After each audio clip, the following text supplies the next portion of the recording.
Hi, this is Steve Addison for the Movements Podcast, the podcast for people who want to multiply disciples and churches everywhere. Recently, I caught up with Troy Cooper and the topic of conversation turned to how do you grow workers and form teams for multiplication. Troy began by explaining how he does swarm training. This whole swarm training is raising more and more leaders up. Just remind us what swarm training is. Yeah, well, I learned it from Jeff, the terminology from Jeff Sundell. But if you just imagine instead of a training where one guy gets up and trains the whole time, that you've got anywhere from 4 to we've had as many as 12 trainers that will get up and each train a different part of the module, and you've got different levels of experience. You've got seasoned trainers. I mean, the lead trainer is usually a pretty seasoned trainer, but you've got people that have never trained before that are getting up there and are training a module during the training. And so it allows us to, one, the people that are experiencing the training see different levels of training. And so, when you got somebody up there that's not that great of a presenter, they can see themselves doing this. But at the same time, it's like, man, you're raising people up. We were in Indianapolis last weekend. Somebody graciously donated a car, so I flew up there with Carter Cox to pick it up, and I thought, let's just throw a training on there. And one woman, Amy Coyle, she's a really fruitful laborer, but she'd not done a training before, and she was terrified. And I'm like, Amy, you can do this. And so she got up there and she did the 15-second testimony, and she absolutely knocked it out of the park. And afterwards, she just felt the confidence that she could now do this. I know it seems kind of silly, but what is training in front of people? I think they take more ownership. Like, I can do this. So that would be an example of a swarm, and I think the benefits of it. But then you can, for example. Recently we actually were at Exponential with you and met a man who pastors a church in Pittsburgh that has a vision to multiply churches locally and globally. And so he wanted to set up 3 touches of swarm training. And so we sent Tom Clark from South Florida as a lead trainer, and we were able to pull Brian Champ from Tulsa and Tom Hall from Kansas City, and Jared Huntley and his wife Jen came down from Toronto, and they all were able to do this training together in sync, with this church. So this church sees, wow, you've got multiple people from multiple cities that have only been doing this as little as 3 months, and the longest any one of them had been doing this was 9 months, and leading this training. So now those leaders can see themselves doing this, and they can see their people doing this, and it can expand their vision. This is bigger than just one area. Like, this is something that's coming from across, different parts of the country. But these guys now, as they swarm together, they're learning from one another. And I know Tom Hall's time with Tom Clark really ignited his vision for Kansas City, and he's going home with, I think more. He's a stud trainer, but he's going home with more confidence in what God can do through him, and bigger vision, and that's one of the additional outcomes of the swarm training is just cross-pollinating and learning together. But see, I wasn't even there. You can send other people, and that's the whole goal. We do this so that we can replace ourselves. Not, I would say, as quickly as possible, because you don't want to just be reckless, but they were well trained and well prepared to go and do this. So, what else are you observing and learning? Well, I would say, we've talked recently about the importance of critical mass with church. That's something we're really laboring towards. I think also there's a critical mass with team, as far as catalytic teams, and just the importance of doing this stuff together, even being in the harvest together. I remember a couple years ago, as we were really starting to come around a vision for No Place Left with Jeff Sundell, and I'm laboring down here in Florida, by myself as a full-timer. I had my nephew Braden laboring with me, and But I felt as far as the full timers go, I was by myself, and I'd look at Ron Surgeon and Zach Medlock in Memphis, and I was like, man, they're killing it, but they've got each other. And I'd see David Kaufman and the guys up in Nashville, and it seemed like the people that had at least somebody else or a team it seemed like they were moving further down the field. And so we began praying and fasting for teammates, and you can ask Ray Vaughn and Clint, man, I'm just like, anytime they come down here, I'm like begging them, please come and serve with me. And obviously, God had other plans for them in Houston and other parts of the country. But, the Lord finally, sent us Carter Cox and Hannah from Oklahoma City. And then he began to raise up teammates out of the harvest. This is in South Florida. And so here we are a year later, and we've got, 5 full-time families that were all laboring together, and just having that critical mass. It doesn't have to be 5 families, but we're going after 18 million people across the whole state. So it's not just in our city. We're going after the whole deal. And I would distinguish, these are all team leaders. I say we're a team of team leaders. These people are full-time. And so their responsibility is to get to C4G Church. That's what we're giving our lives to. And their responsibility is to, see churches catalyzed in the harvest themselves and start their own teams, of believers that they're training. And so we're a team of team leaders. I'd say I distinguish that from what we really want to see, and that's bivocational teams, teams of people, from the harvest. And Augie is an example of one of those. So I guess I would distinguish those two. You don't need 5 full-time families to reach a whole area. Just that's what God's given us at this point. But we're pressing outwards. Our rhythm as a team, and it took us a while to get to this point, Steve. We really failed forward what this looks like. But I feel pretty comfortable with this. Is we meet weekly as a team for church, and we're doing 3/3 and. It's all the elements of church together. I mean, for most of the teammates, that's their church. Some are still part of Legacy Church, and we're members at a Legacy Church in town, the church that brought us down here. But for most, this is where they give. This is where, that this is their church. And we would say all the fruit that we're seeing is the fruit of this church. And so we gather weekly for church. We gather monthly for strategy. We just yesterday we had a monthly strat meeting. We meet for 3 hours, and we use the 3/3 as our format, but we're really looking for progress towards the vision. And the vision God gave us last year was we want to see God establish 4G churches in every zip code of Florida. That's 1,472 zip codes. 18 million lost people by the end of 2020. So we're looking at what's progress with, that vision.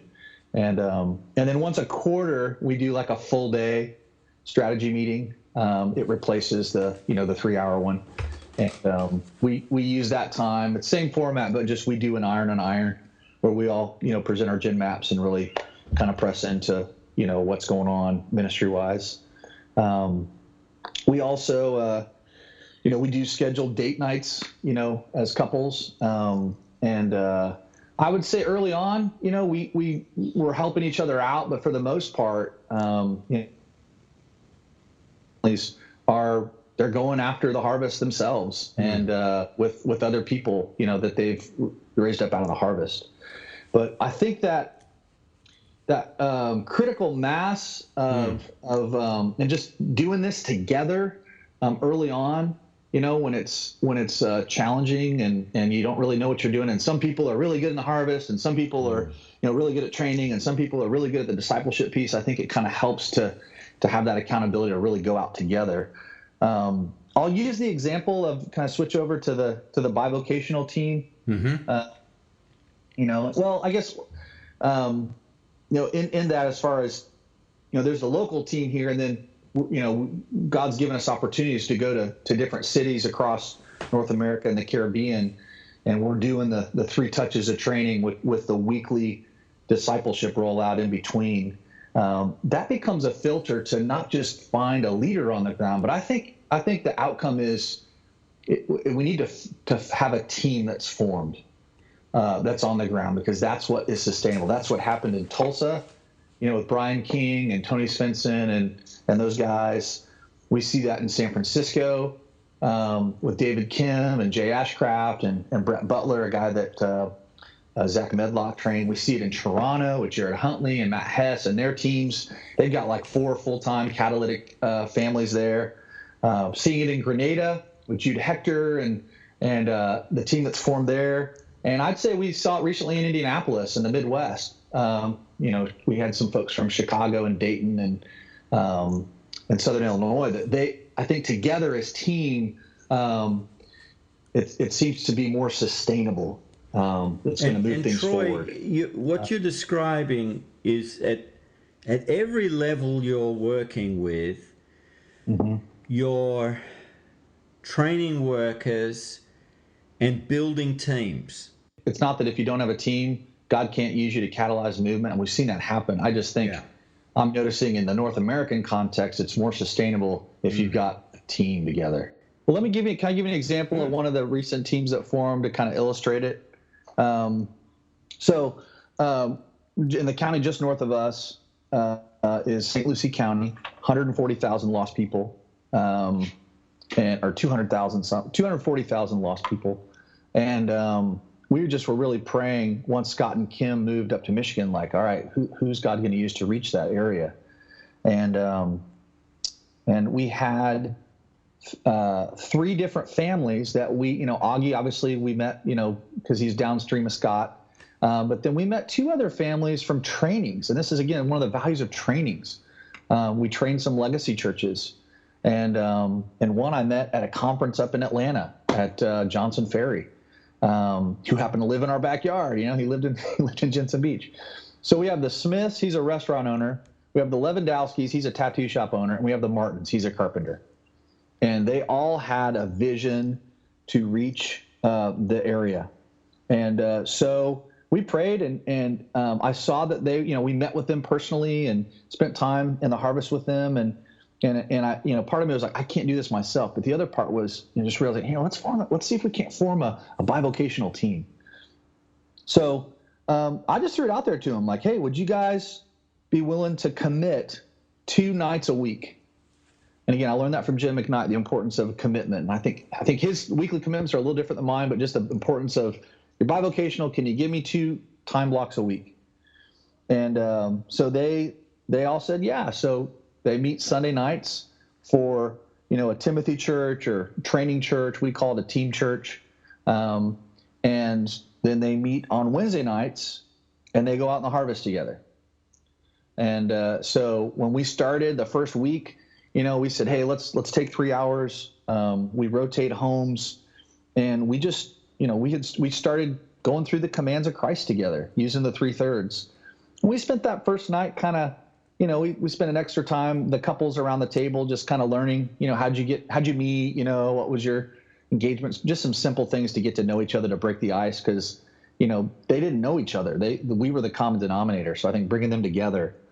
And then, but I think it was that, so at the church time, they're getting trained, they're learning how to do this, but they're also, Steve, they experience community. I mean, just a depth of community together and the way we do it is we assign different roles, and including to the children. So you've got, one kid that's picking the songs for the worship, another kid that's praying. And, we've got our kids model the Lord's Supper. So each time we meet, usually it's the kids that are leading the Lord's Supper. And a lot of times the kids are telling the story for the look up portion. And so it's just, but it's not just like kids church. I mean, it's rich. I mean, we're really worshiping and learning from the Holy Spirit from the Bible. And so that weekly church time, they're training, but they're forming community.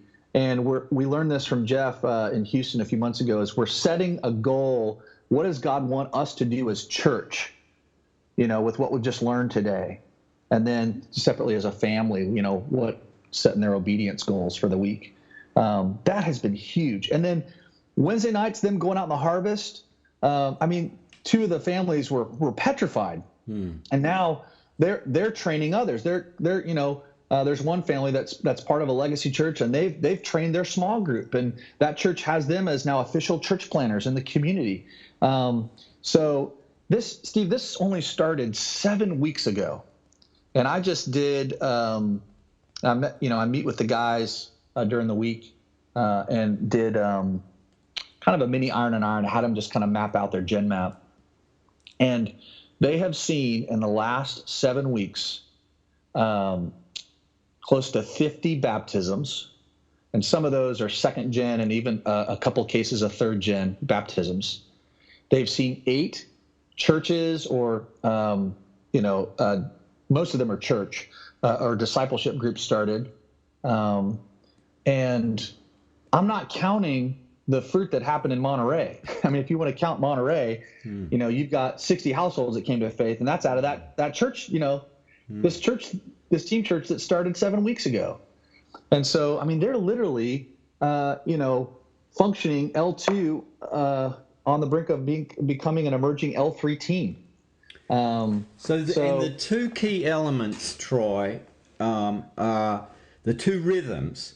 We'll do team church and around a 3/3 model, and people can jump on the movements.net and learn about 3/3 discipleship. So we're being the church, and the other rhythm is, and we're going to be out in the harvest planting churches, and this is a weekly commitment. That's right. And that also pre-selects who gets into this group. It's not just typically a church, anyone can front up. But there's some intentionality about you being church together, and we're also in the harvest. That's right. Well, and we had seen ahead of time, I think that's where the training becomes a filter. We noticed ahead of time that this was something they all were called of God to. They all had vision for. They didn't necessarily all have the skills yet, as far as, knowing how to do the tools. But I think it was once we saw that vision and that calling, bringing them together is what really launched them forward. Right. Well, Troy, that's been really helpful today. And we'll post some links to where people can follow up some of the things that you've mentioned and even unravel some of the terms you've used. So it's been good to catch up, mate.